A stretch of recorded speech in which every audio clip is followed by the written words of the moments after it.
Welcome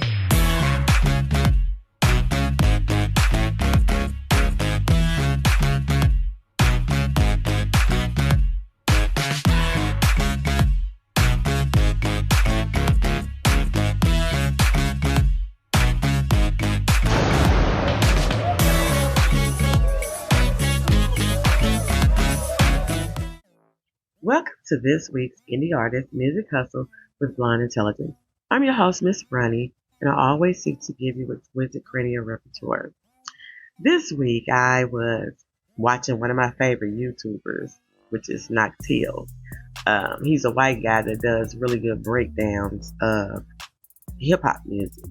And, he got a large following, so many of you probably know who he is. But he was doing a review on DaBaby. And I think he done like some type of freestyle.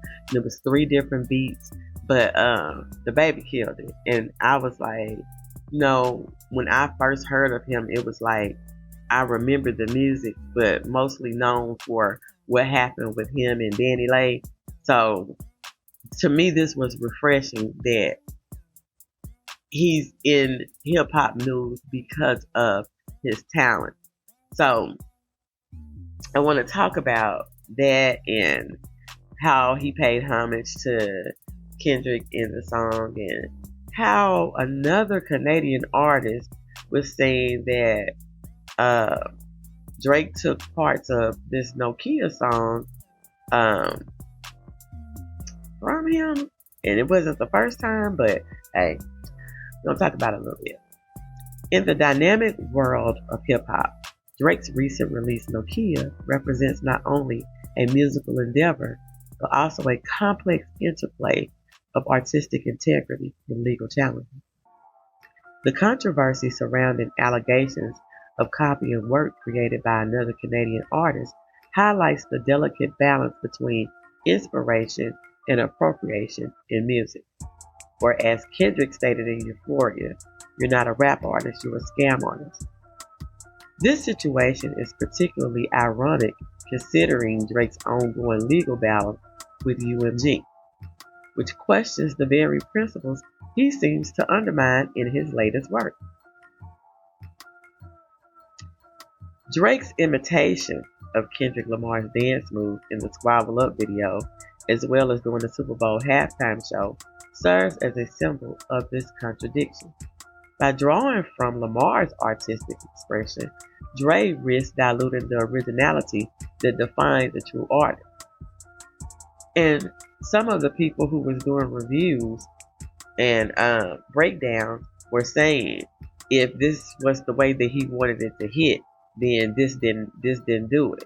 And I know that there was like some type of beef between Drake and Kai Cenat because he didn't like what Drake done for this video, for the visuals, and he was like, I should have directed it, and it needed this and needed that. But sometimes people need to be able to take constructive criticism instead of always trying to, I guess, be a troll.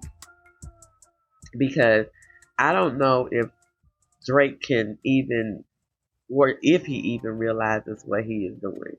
Drake risks diluting the originality that defines a true artist. Is this telling Drake that he is not a true artist? If he is known and continues to bite off others in the industry, what does that make him? Because it does not sound like a true artist. This mimicry, juxtaposed with his legal issues, raises critical questions about the authenticity of his artistry. Are these actions a reflection of a deeper insecurity regarding his creative output, or do they signify a calculated strategy to remain relevant in a rapidly changing industry? Kendrick did say the famous actor we once knew is now spiraling and moving just like a degenerate. So, it's like the moves that you're making, do you think that you're calculated? How are you expecting for people to take this? It's like, you lost the battle, the rap battle. Okay, it's like time to move on. But what making this to me so historic, besides the legal battle, is the fact that he's not having any awareness. Are you not reading the comments? Are you not I mean, I know that there's a real world and then there's the entertainment world. But in real world, what do you really think is going on? Do you actually think that you are winning? Do you actually think that it's normal just to pick out the people who are on your side and not actually listening to what the criticisms are? No. Moreover, the implications of borrowing from fellow musicians provoke a broader discussion about the hip hop genre itself.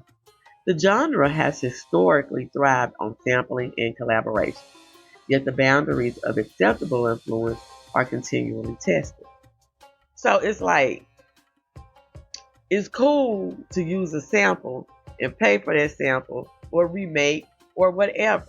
But you is not cool to, oh, I saw what he done. I like this. I'm going to use this for myself. And nobody's not going to say anything because they're a smaller artist. To me, going in with those intentions is you're asking for the karma that is coming back to your ass.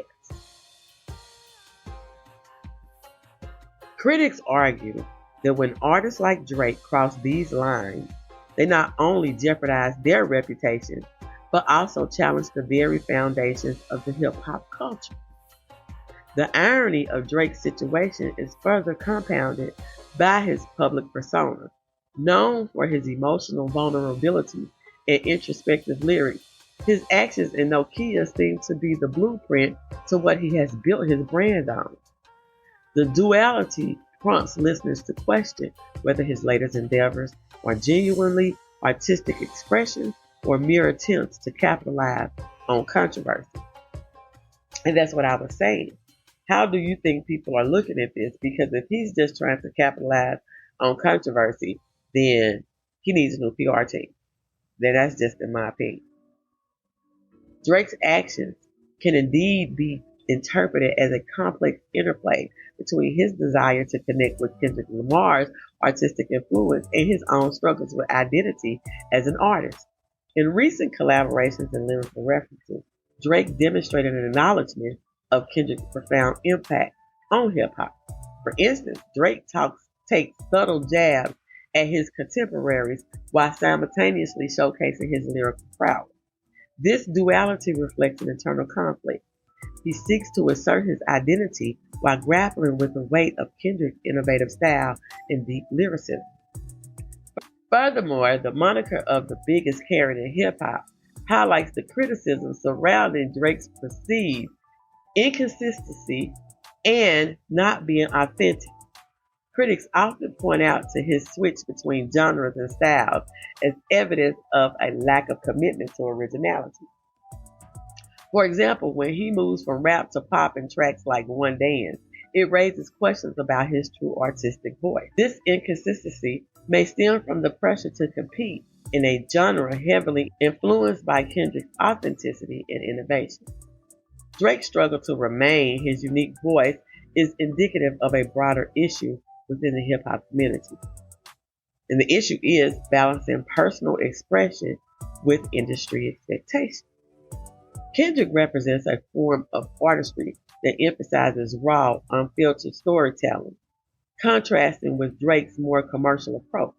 As fans and critics dissect Drake's musical choices, they often highlight moments in his discography that suggest a yearning to connect with the deeper emotional narratives that Kendrick embodies. I don't know if this is true or if I agree with it, but I do think that in many forms, Drake is showing that he really, remember that song, Like Mike? I like to be like Mike. And everybody was talking about wanting to be like Michael Jordan. I think in some off-putting way, Drake is really admiring Kendrick, but for some reason, he can't not let go of, I would say, the traumatic experience, because it was traumatic for him, I believe.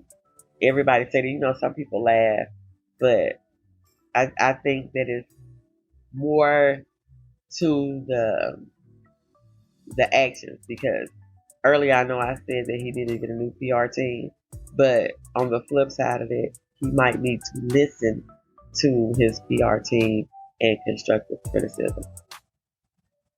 So, I can tell that this is emotional. I can tell that he's not really ready to talk about it.